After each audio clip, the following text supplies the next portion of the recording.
Buenas tardes, jóvenes, bienvenidos. Vamos a dar inicio, por respeto a ustedes, a la sesión de hoy. Ya les dimos algunos minutos a los demás compañeros. Pregunto si me escuchan bien y ven la diapositiva.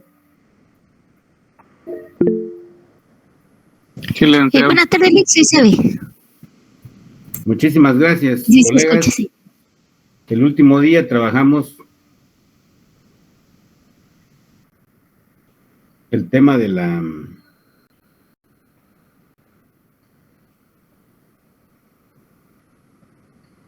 elasticidad tributaria.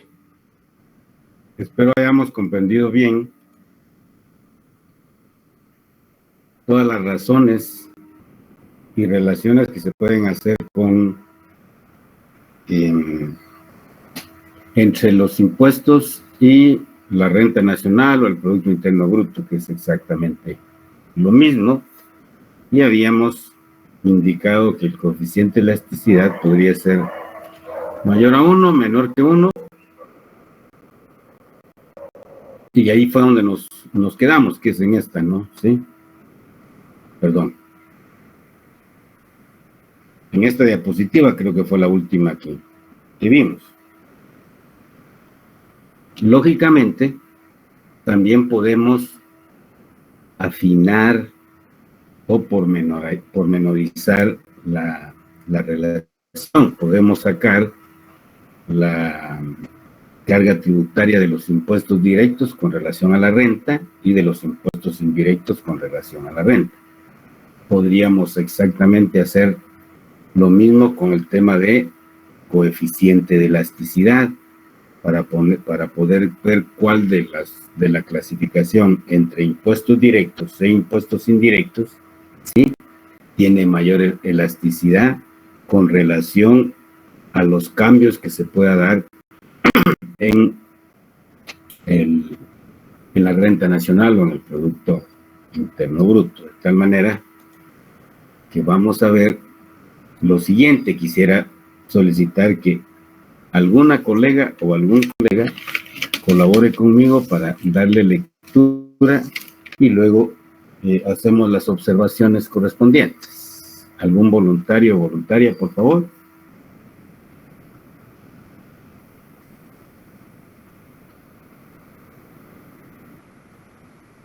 Si quiere, voy yo, Lick. Gracias, muy amable.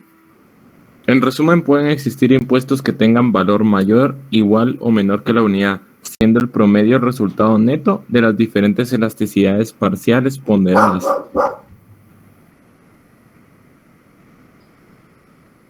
Por la importancia de diferentes categorías de impuestos en el total recaudado.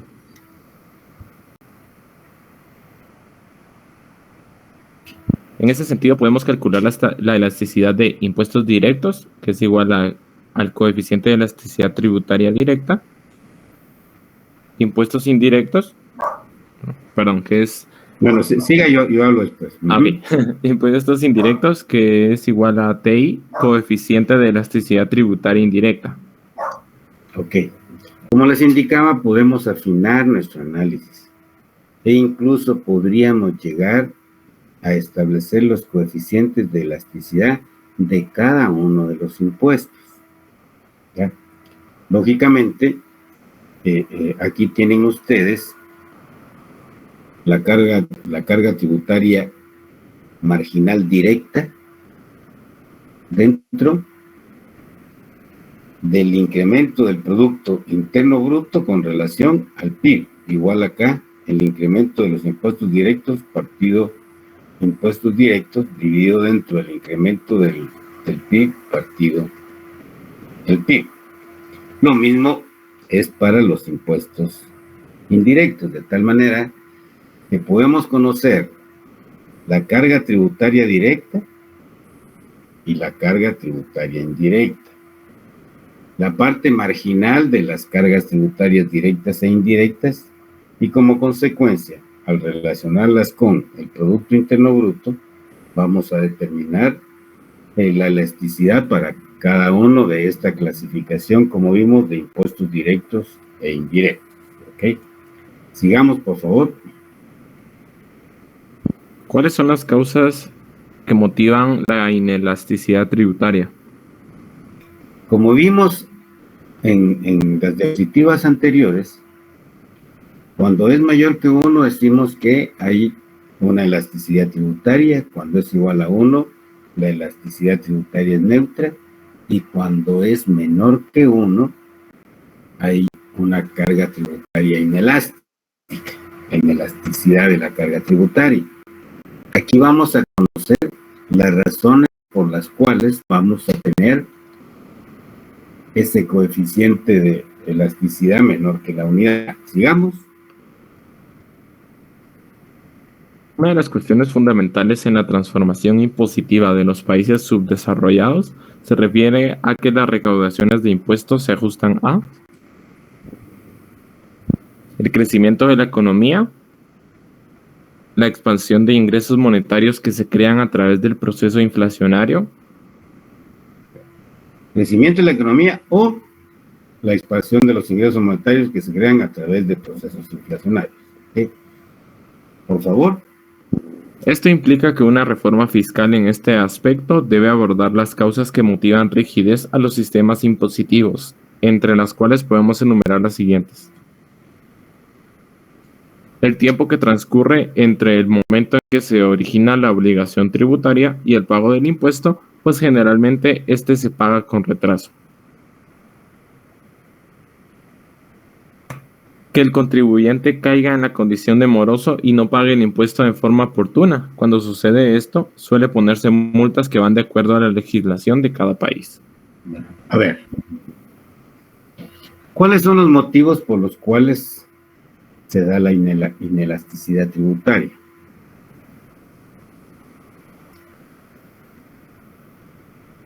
Cuando calculamos dijimos que era la relación entre impuestos y Producto Interno Bruto. Por lo tanto, uno de los motivos es precisamente conocer qué tanto responde el ingreso tributario ante el crecimiento de la economía o a la expansión de los ingresos monetarios que se crean a través del proceso inflacionario. Hoy por hoy, que los precios se incrementaron, lógicamente va a llegar más ingreso al Estado. Si lo que te costaba 100 ahora vale 110, lógicamente el impuesto a las ventas o al IVA, que es del 12%, ya no va a ser exactamente el mismo. Si fuera de 100 estaríamos hablando en términos generales, aunque hay una fórmula para calcularlo, que lo podemos ver después, pero estaríamos hablando de 12.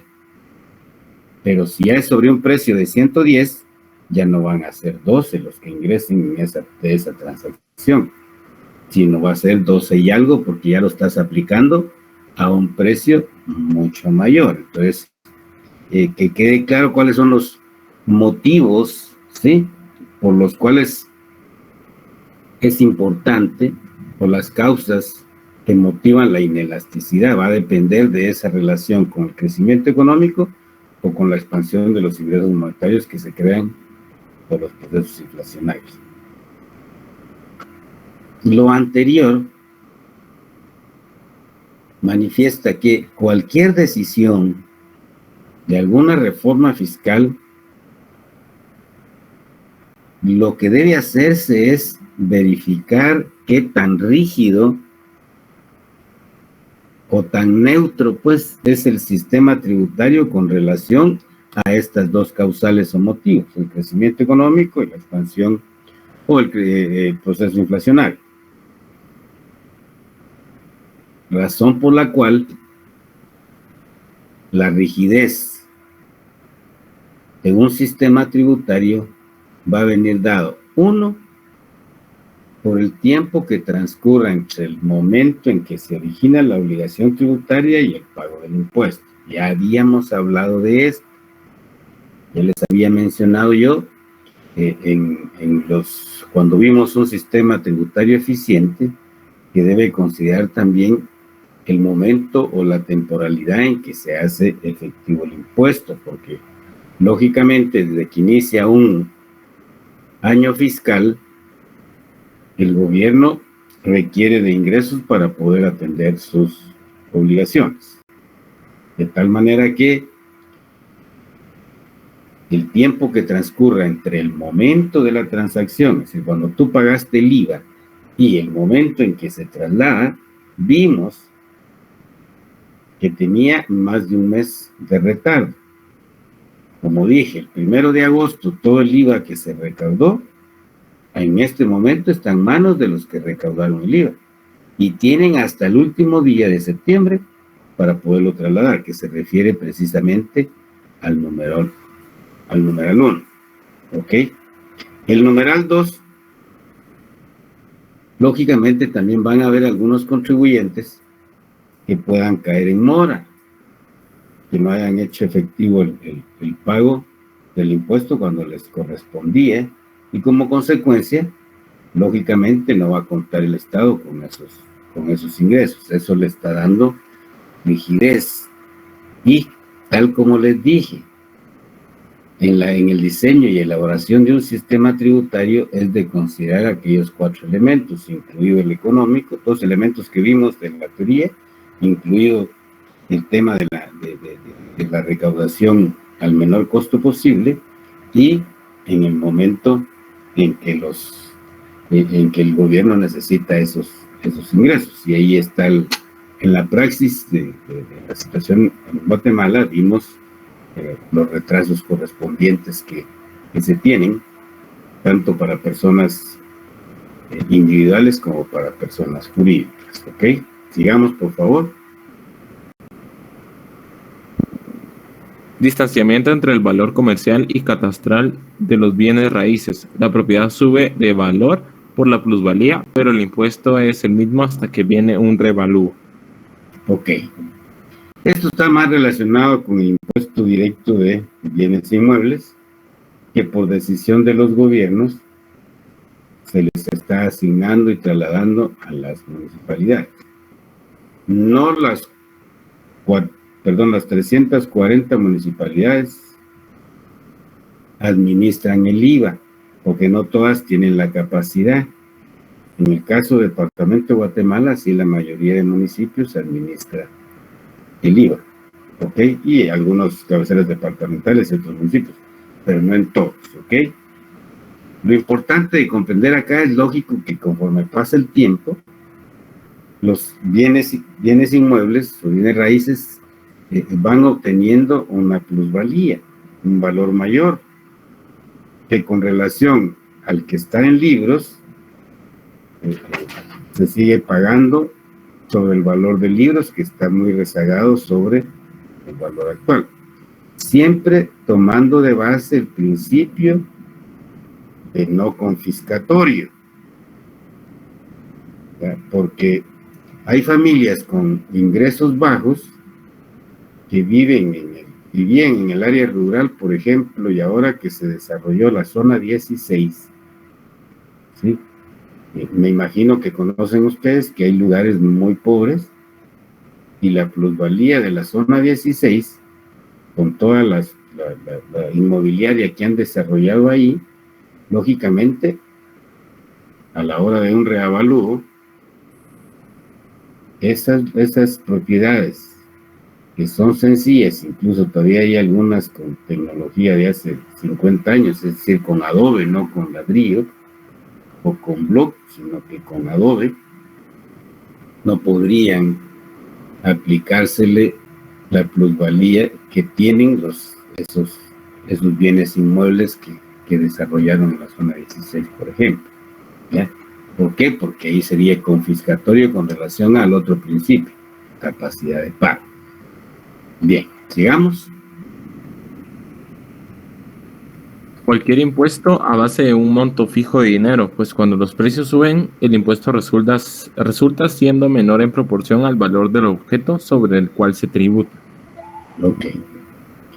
Acá puede subir el quintal de cemento, pero se seguirán pagando al fisco 5 quetzales. El quintal esté a 100, a 125, o el precio que esté, se seguirán pagando al fisco 5 quetzales. ¿ok?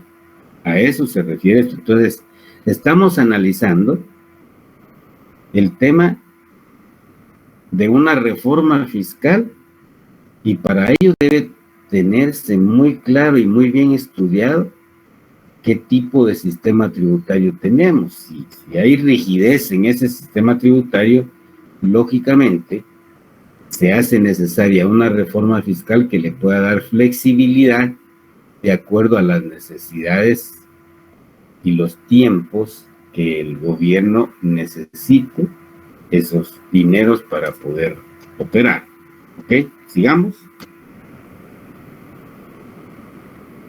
Otra causa es la estructura de las tasas de imposición progresiva. La teoría indica que algunos impuestos progresivos comunican flexibilidad al sistema, pero eso es relativo.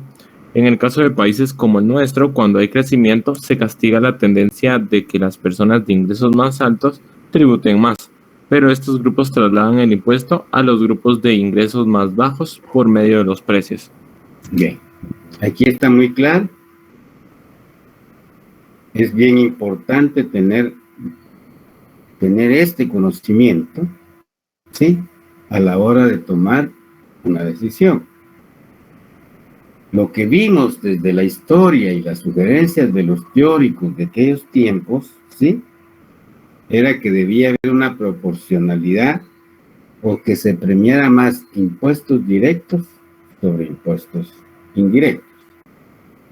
El tema del principio de la progresividad que vimos, una tasa progresiva, lógicamente, a mayor renta, mayor tasa. Una decisión de ese tipo, al momento de incrementar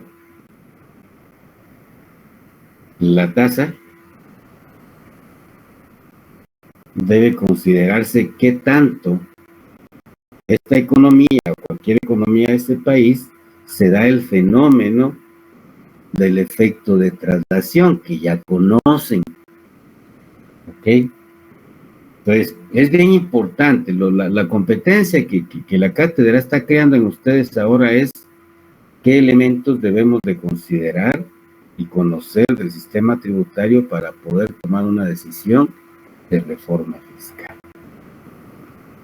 Si ustedes ven esto, se aleja mucho cuando hablan de reforma fiscal. Sí, que el Estado necesita más ingresos y que por lo tanto debe haber una reforma fiscal. Científicamente debe hablarse de la rigidez del sistema tributario.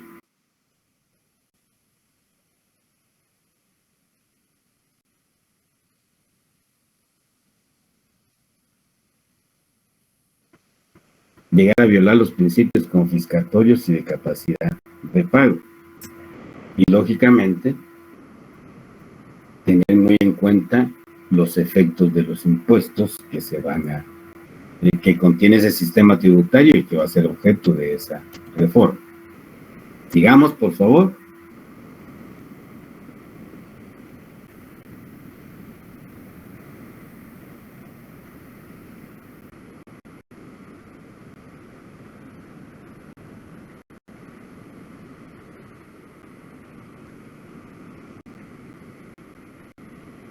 ¿Sí logra ver esa última parte?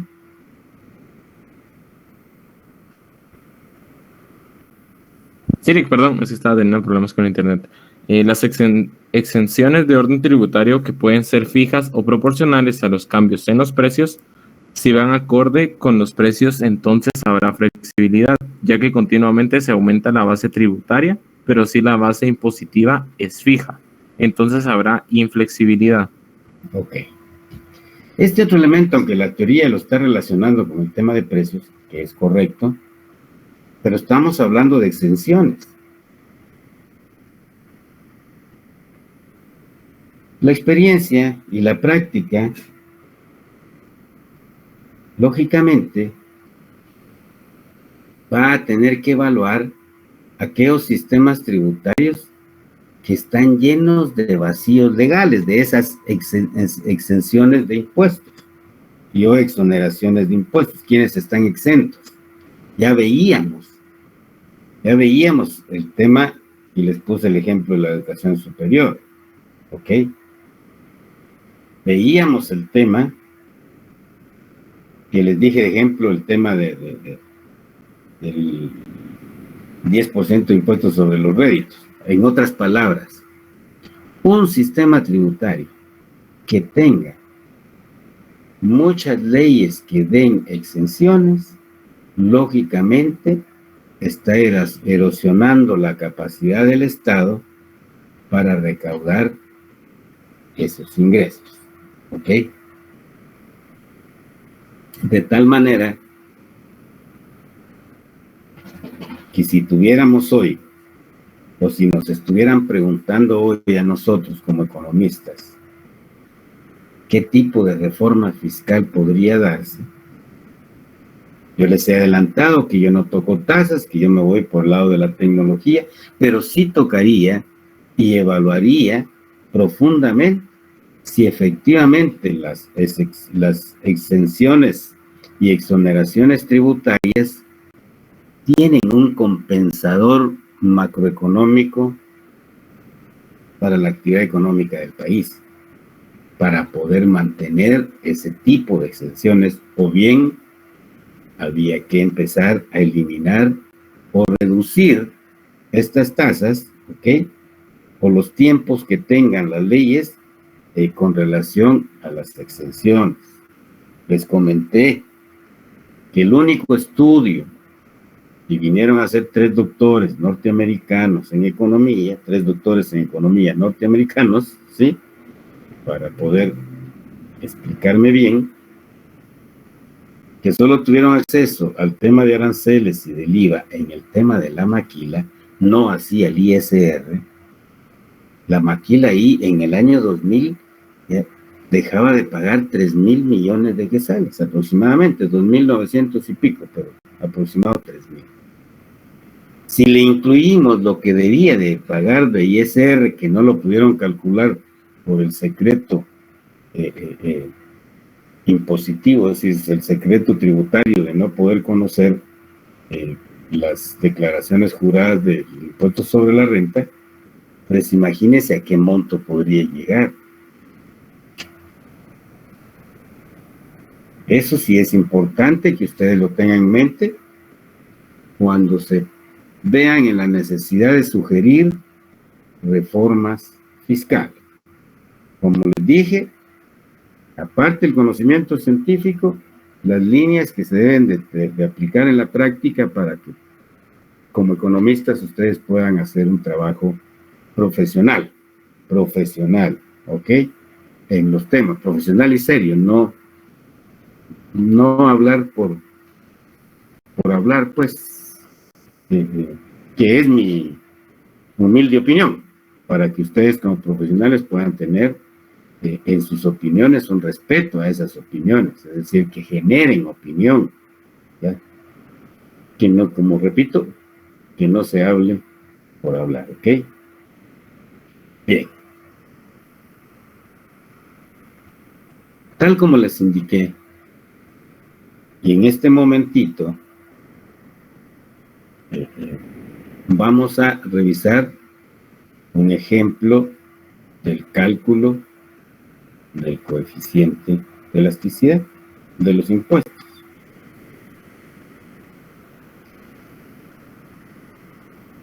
Lógicamente tenemos 2 años y vamos a sacar el incremento del 2016 con relación al 2015 del Producto Interno Bruto, que aquí tienen 64,383 millones. Segundo, de los ingresos tributarios, y lógicamente podemos bajar el análisis a los impuestos directos y a los impuestos indirectos. ¿Qué estamos pidiendo acá? Determine los incrementos de cada variable, ya lo hicimos aquí, ¿ok? Determine los impuestos directos y los indirectos tomando en cuenta que los impuestos indirectos representan el 70% de lo recaudado. Si yo no tengo los datos, pero ya cuando se tiene información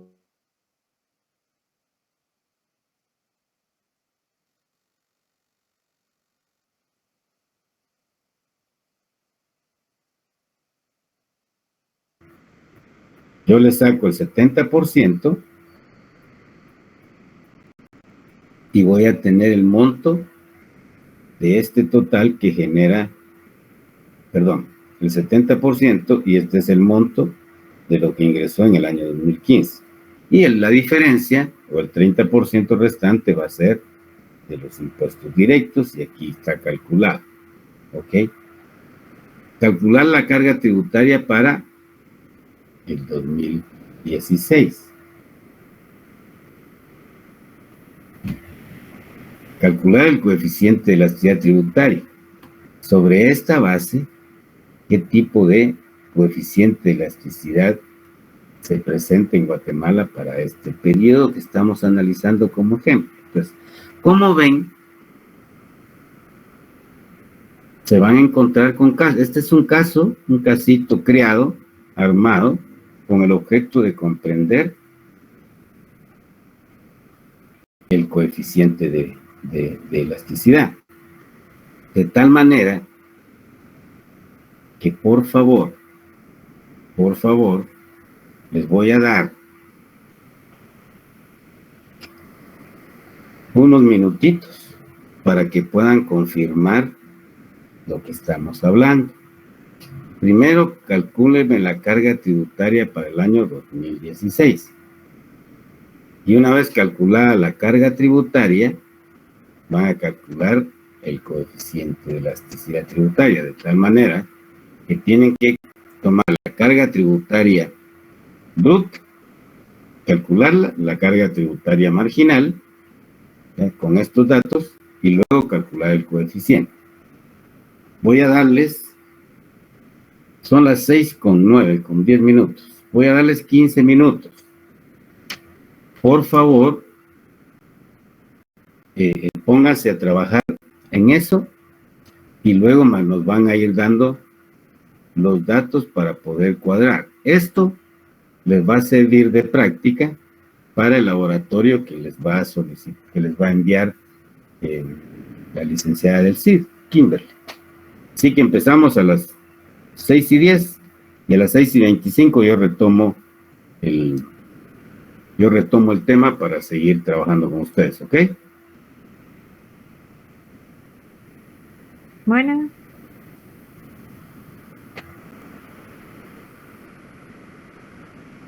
¿Está bien, Nico? Empiecen pues, jóvenes.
Perdone, pero no se muestran los datos. No los veo, no sé si quitó la presentación. Gracias.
¿Terminaron, jóvenes?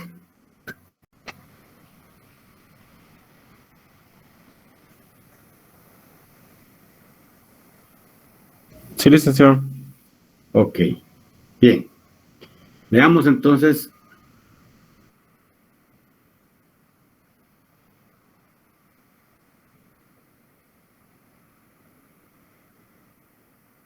qué resultados tienen. ¿Cuál fue la carga tributaria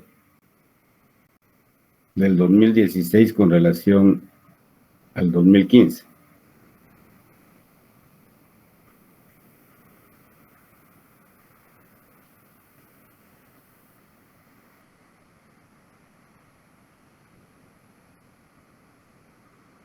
¿Qué datos les dio, jóvenes?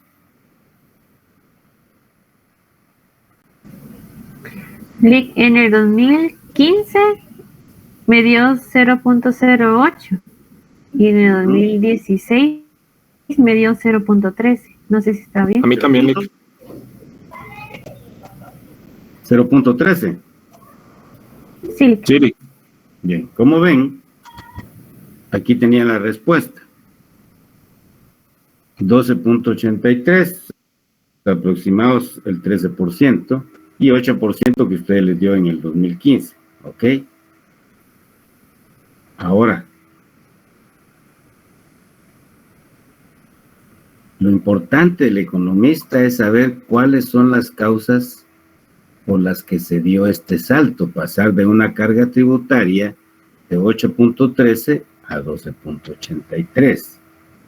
Y les estoy planteando eso porque eso es lo que realmente es el valor agregado del economista. Bueno, tuvimos un incremento de carga tributaria, pero ¿qué me explica ese incremento? ¿Qué pasó en el 2015 o qué pasó en el 2016 que permitiera incrementar los ingresos a una carga de 12.83?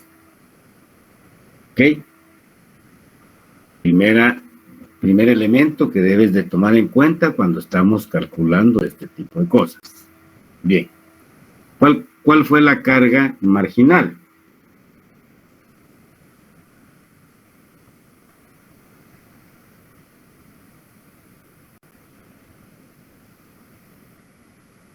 De 0.33.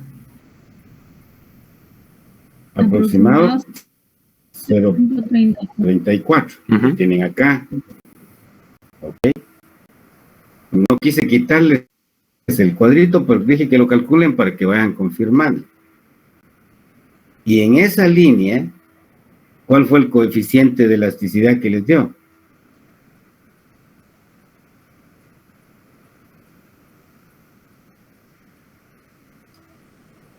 $2.62. 2.62. Lo cual significa que en ese periodo de 2 años, ¿sí?, el coeficiente de elasticidad es mayor que la unidad, por lo tanto, presenta elasticidad.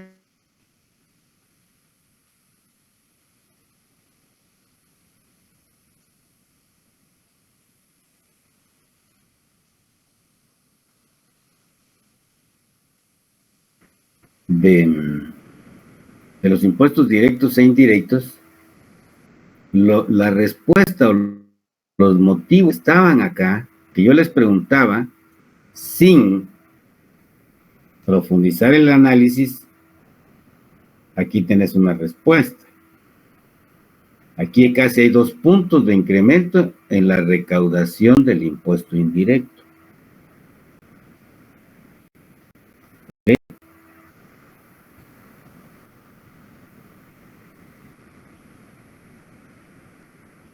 Si tú te das cuenta, de 16,000 millones pasó a 31,000 millones.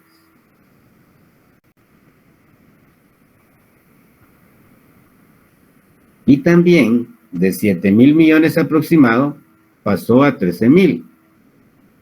Aquí tenés tú casi el 100% de incremento, y aquí tenés tú casi el 100% de incremento en los impuestos directos e indirectos. pero cuando lo trabajas en términos porcentuales, ¿ok? De 2.44 a 3.85. Aquí es de 5.69 a 8.98. En términos porcentuales, el incremento fue mayor y explica la elasticidad que se da del 2016 con relación al 2015. De esa cuenta, es que te digo, sin profundizar, porque lógicamente, ¿qué causas vas a buscar como economista que te expliquen esto? ¿A qué decisiones tomó la SAT? En el 2016 se reformó las leyes tributarias, particularmente la ley del impuesto sobre la renta. Aparte de la ley del impuesto sobre la renta, hay una ley de modernización financiera que se adopta en el año 2016.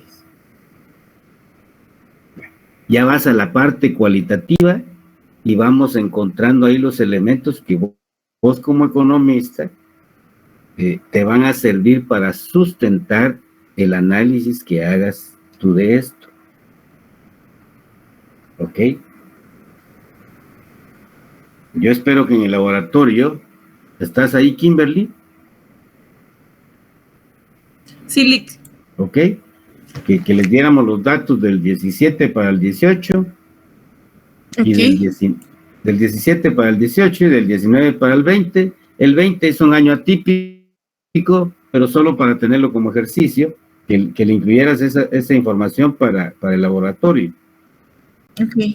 Muy bien, Lick, está bien. Sí, para que lo tengan actualizado, ¿ya? Y está bien, Lick, con gusto. Y que puedan ver que puede variar dependiendo de lo que haya acontecido en el contexto sobre el tema tributario. ¿Ok? Está bien, Lick. Gracias, Kimberly. Lick, sí. Mire, un paréntesis aprovechando el espacio. Hay algunos estudiantes que todavía no me han pasado su correo y yo no sé si vaya a dar problema el viernes para ingresar. Solo lo anuncio porque después lo van a interrumpir para accesar a la clase, ¿verdad? Entonces, para que coloquen los que hacen falta, son como 3 del 203. Ok. Y si no, pues imagino que tal vez ya no van a seguir el curso. Si definitivamente ya no lo colocan hoy, es porque ya no van a seguir de plano. Bueno, había que ponerles un mensaje nuevamente. Sí. Y por favor, les pido la colaboración a los compañeros. Aprovechando que tocó el tema Kimberly. Lo del trabajo, Lick. Sí, no sé, lo del laboratorio, no, pero aprovechando quería comentarles a los estudiantes de este salón que el viernes, y a usted también, que el viernes, si es que hay clases, porque supuestamente sí, están diciendo el día del economista es el 8, no sé si va a haber feriado lunes o lo pasan para el viernes, no sé.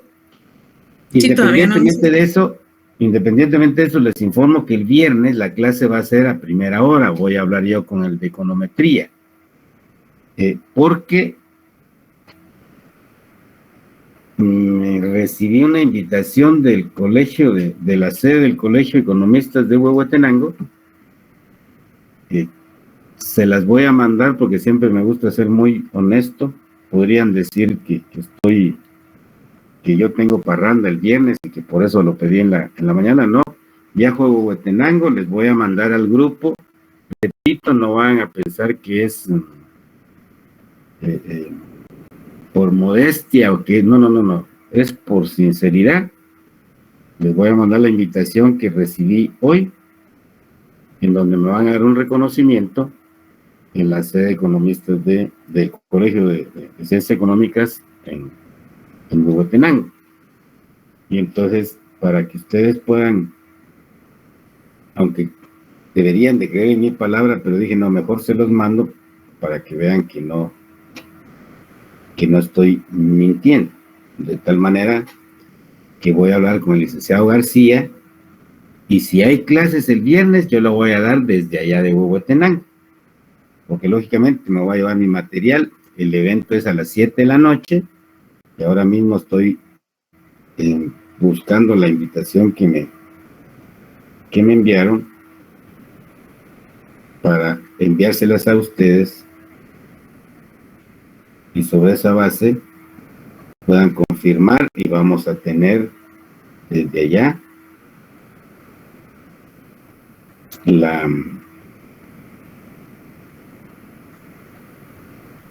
solo tenemos un salón, ¿verdad? En grupo. En el grupo de WhatsApp están los 2 salones juntos. ¿Por qué me aparece solo uno acá? Bueno, aquí estoy enviando a uno.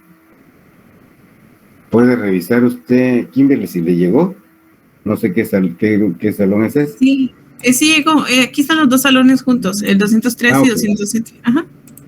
Sí llegó. Entonces, mándeles un mensajito ahí que el viernes, en WhatsApp, el viernes recibimos clase de 5 a 7 si hubiera, ¿ok? Está Precisamente bien. porque yo no voy a estar a las 7 de la noche, como pueden ver ahí, que tengo ese reconocimiento y no quiero mandar a otra persona, pues no quiero ser no empático con ellos, así que tengo que viajar. Bien, entonces estábamos explicando la parte, les estoy trasladando los elementos que ustedes deben de tomar en cuenta en el momento de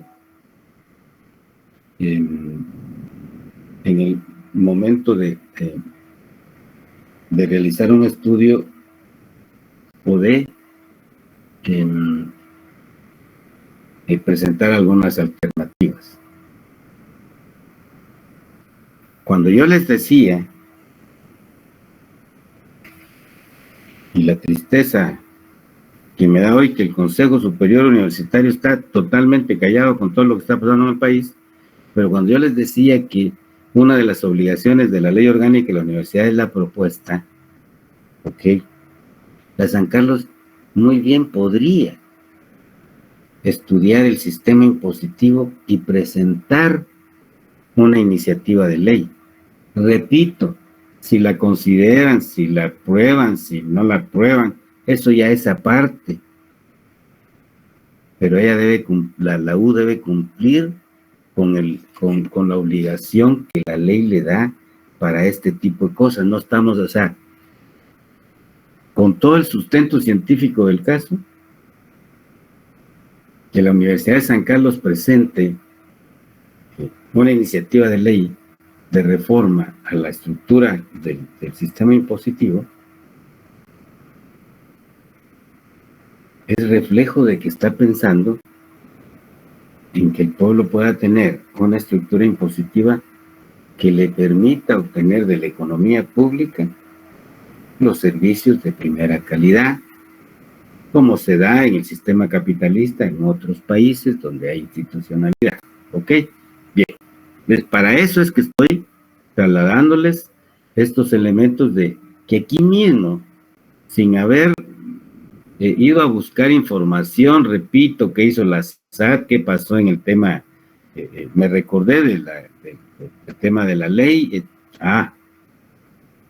ese aspecto de control de la defraudación con la modernización que se hace del tema impositivo, se reflejó en esto. Pero ustedes van a ver los años siguientes y podrían ver si efectivamente ese impacto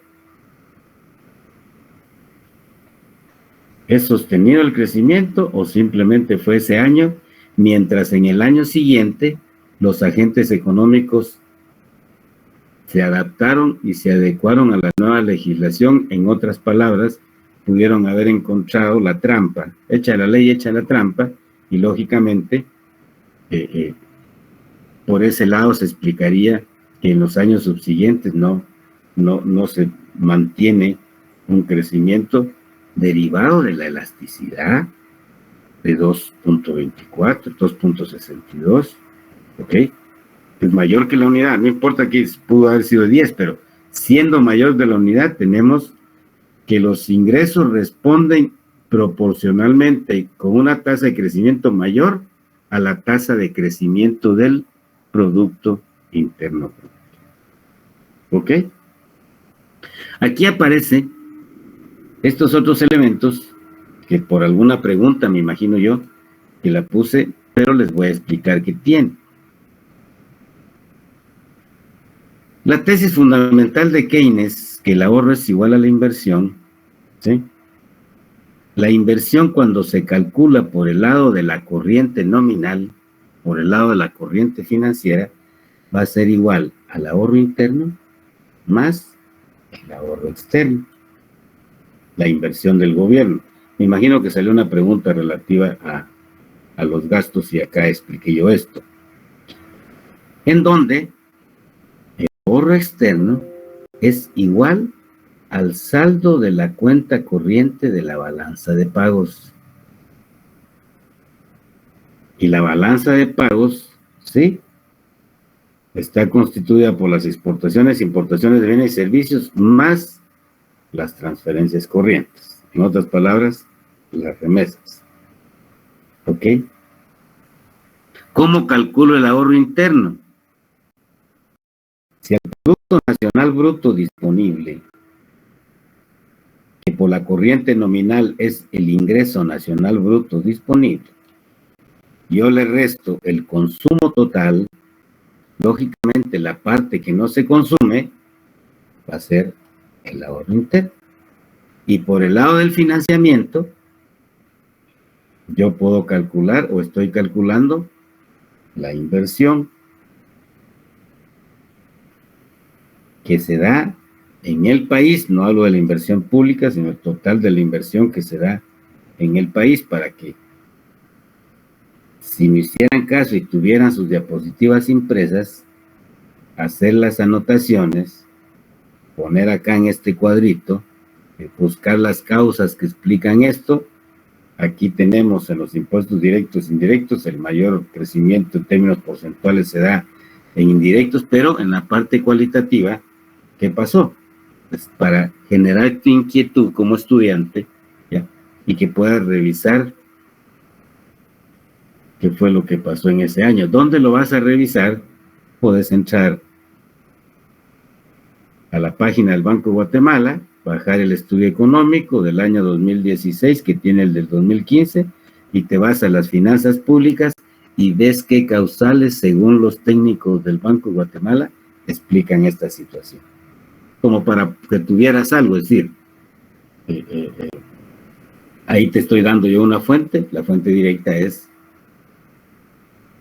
si hubiera acceso a la SAT, miren, para ustedes, ¿por qué causó este crecimiento?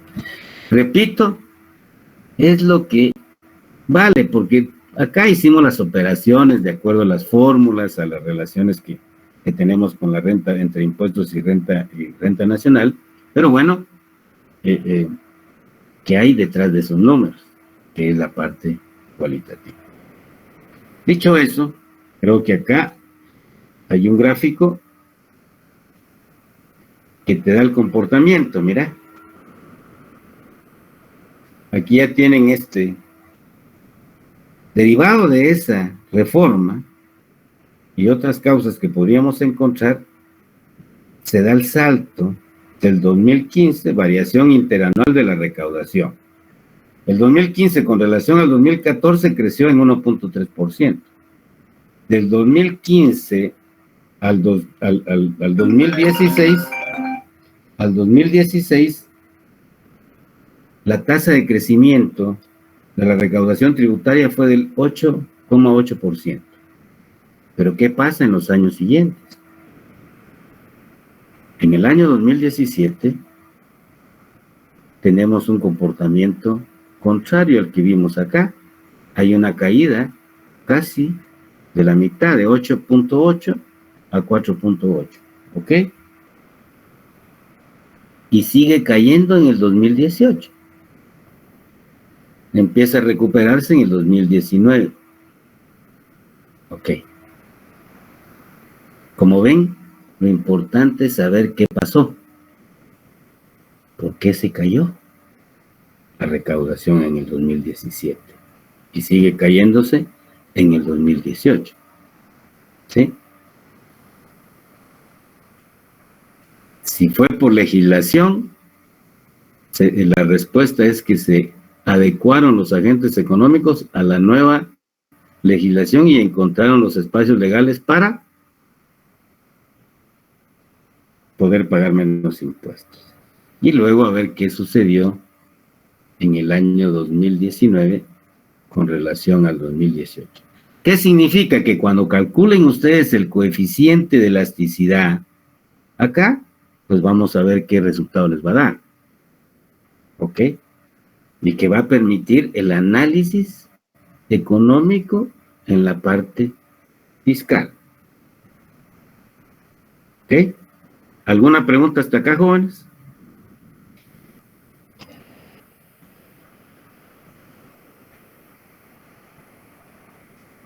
Por el momento no, Lick, gracias. Okay. Yo espero que esté quedando claro y repito, les estoy trasladando absolutamente todo para que ustedes como economistas puedan tener las competencias y las calidades necesarias para poder hacer análisis económico. Lo mismo que digo para finanzas públicas lo puedes hacer con macro, ¿ok? Que entendás que atrás de estos números lo que hay es motivos, razones, la parte cualitativa.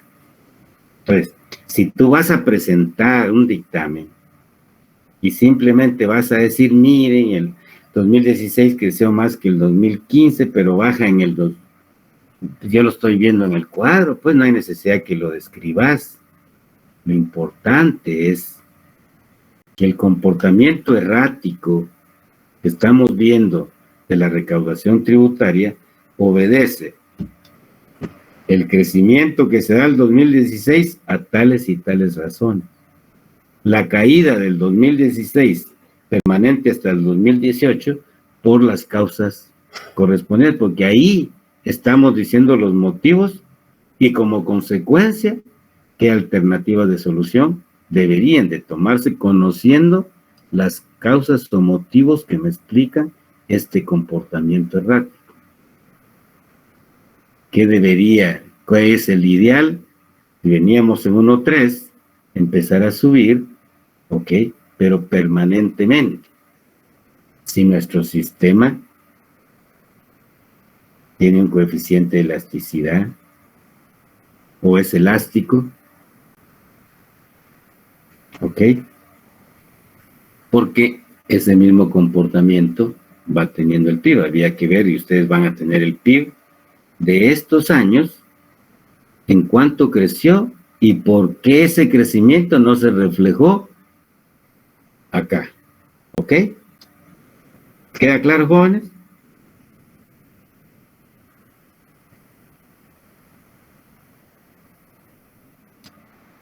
Bien. Sí, Lick, muchas gracias. Sí, Lick. Ok. Sigamos. Bien. Aquí ya terminamos todo lo relativo a los ingresos. Y vamos a iniciar el tema de los gastos. Así que, por favor, estoy pidiendo favor, lea sus diapositivas de todo lo que vimos, de los impuestos. Anoten ahí si tienen alguna duda. Y por favor, traigan las dudas. Bien. Si ya conocimos de dónde vienen los ingresos del gobierno, veamos qué nos dice el marco conceptual relativo o la teoría de las finanzas públicas relativas al tema del gasto. ¿Ok? Por supuesto que vamos a iniciar con el significado. ¿Qué significa para ustedes gasto público? Previo a entrar, como lo hemos venido haciendo, quisiera conocer qué pensás en este momento cuando escuchás gasto, nada más, y luego qué pensás cuando escuchás gasto público. ¿Ok? Me toca a mí ahora escuchar las opiniones de mis colegas.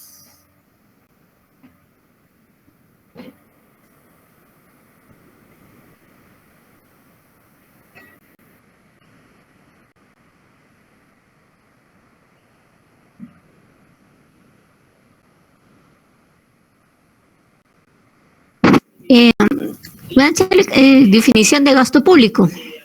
Sí, no, para usted, ¿qué es gasto? ¿Qué significa el término gasto? Y luego, ¿qué significa gasto público? Y puede tomar usted su actividad normal como usted, es decir, cuando gasta, ¿qué hace cuando gasta? ¿Ok? Bueno, sería el uso de los recursos que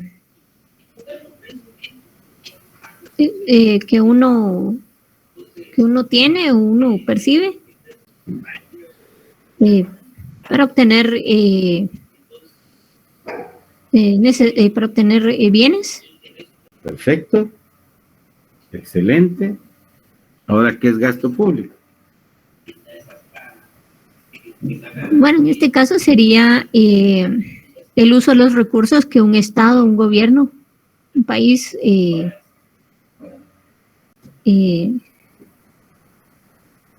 utiliza o invierte pues en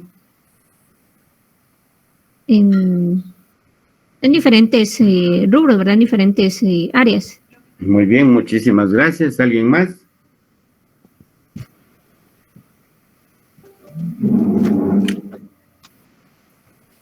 En este caso, tal vez gasto podríamos decir el uso del dinero que percibimos para satisfacer nuestras necesidades, y en el caso del gasto público sería el uso de los recursos recaudados por el Estado para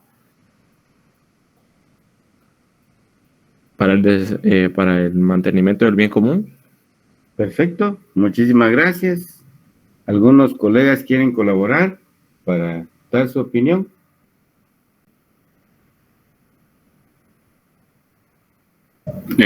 Podría decirse que básicamente toda la inversión que hace el Estado para la adquisición de bienes y servicios públicos, solo que en términos monetarios. No, perfecto, muy bien. Eso es lo importante. Como ves, el participar permite o les permite a ustedes ir aplicando sus conocimientos. Tú tenés el sustento. Macroeconomía, ¿qué dice Keynes? La parte del ingreso que no se consume, se ahorra. Bueno, entonces, cuando te dije, pensá en ti, pues sí, el gasto es el uso de tu ingreso, como bien dijeron ustedes, para adquirir, y si quieres ser más técnico, en el mercado de bienes y servicios, todos los bienes y servicios que yo necesito para satisfacer mis necesidades básicas, vitales, ¿ok? Gasto público, sin necesidad de conocer una definición que la teoría nos dé, lógicamente, como ustedes bien lo dijeron, mira, estás aplicando, bueno, es el uso de los recursos o de los ingresos que recauda el gobierno, ¿sí? Y aquí sí hay un poquito de diferencia, pero van en esa línea. El gobierno recauda para producir los bienes y servicios para atender las necesidades públicas. ¿Te acuerdas cuando vimos el tema de las finanzas públicas y te puse aquel cuadrito sobre qué era necesidad, el gasto, los recursos? ¿Te acuerdas? ¿Ya? Ahí tienes tú el sustento. Como ves, no se necesita de que yo vaya y tome un concepto que alguien esté dando en un texto, cuando ya comprendí. Cuando tú comprendes la naturaleza de la actividad, de la economía pública, de la naturaleza del rol que como dueños de la fuerza de trabajo tenemos en los procesos productivos, y como consecuencia qué obtenemos y para qué lo obtenemos. Ahora ves la importancia de incluir en mi contenido la corriente circulatoria de la actividad económica, para que vieras la parte nominal, la parte real. Y el mundo, desde que es mundo, y antes de que existieran los dineros como medio de cambio, pues existieron otras formas para poder atender las necesidades, y si te vas al origen, era de ir a buscar, ¿sí?, a través de la recolección, de la pesca, de la caza, los bienes que necesitamos para sobrevivir, que eso es lo que hacemos, vender nuestra fuerza de trabajo para adquirir un ingreso, con ello subsistir. De acuerdo al nivel de ingreso, va a ser el nivel de satisfacción de las necesidades que tengamos, ¿ok? Y entonces ahí yo ya comprendí la naturaleza del funcionamiento del sistema capitalista, de una economía con dos sectores que, de acuerdo a lo que se está viendo en el mundo y particularmente en países de Centroamérica, se está reduciendo y busca reducirse la institucionalidad cada vez más del Estado. Al final, ¿qué es lo que van a dejar de Estado? Ya no quieren que el Estado pueda atender la infraestructura porque está totalmente deteriorada a propósito, bueno, que se lo lleve, que pase al mercado, ¿ok? A ver si va a haber capacidad de pago por parte de los usuarios de esa infraestructura cuando ya esté en manos, sí, esté en manos de el mercado.